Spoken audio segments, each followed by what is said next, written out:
as a clinician, right, you either need to be able to order studies to confirm a diagnosis or understand what has already been done or understand what's missing and how, if you're missing a piece of information, how do I get it? Right. So the ability, right, to confirm a diagnosis that, the difference between a stress reaction and a femoral neck stress fracture are drastically different problems, right? One requires surgical intervention, one requires a care plan of conservative treatment. And you don't, so if you have to be able to determine that, right, you also need to understand what do those two different things mean.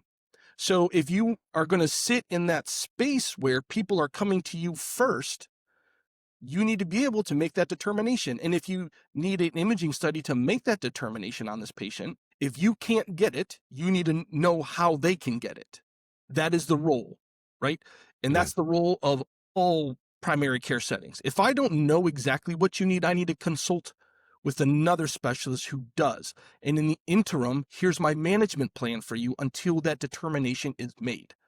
Now, the thing that PTs have to understand, that this is my Spider-Man reference of with great power comes great responsibility. Because you can order these imaging studies, you are also responsible for these imaging studies. And so that's a lesson I learned as a military therapist, that when I order a study to look to confirm or rule out a diagnosis and something else shows up, that's my problem, right? So when the radiology department calls me and says, "Hey man, this thing that you thought was a femoral neck stress fracture actually ends in OMA.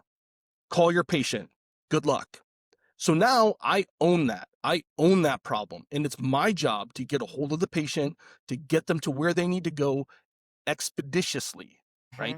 So understanding that, like, even if I hadn't ordered that study and that patient showed up and I saw that, I was like, wait, that does not look right. Because I've interacted with that patient, I own that problem now, right? So you need to understand that, yes, you have, as you step into these roles, you need to understand more than just, do I need yellow or green stretchy bands, right? Like, you got to step into this role and own it. And when you step into this role, then the modeling system, as Dana pointed out, like, will pay me for owning that role as opposed to the role of being a technician, right? So this is the steps along the way, whether it's imaging studies, whether it's understanding lab values, whether it's understanding what other subspecialty does this referral need to go to, all those things along the way. If we're going to be successful in this role, these are the things that have to happen. And the tools are all in place. The knowledge is attainable. It's even entry level for a lot of programs now. People are being taught it. This is not stuff that we are not capable of, right? Like, so why don't we step into that readily, right? There's hesitation. I understand that, right? Because it's different. It's new. Like you said, like, we have to kind of update that skill set. If you want to be around, if you want to exist, you need to update the skill set. Or just like you were pointing out, companies that, like, if you stick with the same thing forever, right? Like, it's gonna, right? It's just not going to exist, right? If Netflix had never moved from mailing you DVDs to streaming services, Netflix would not be around today.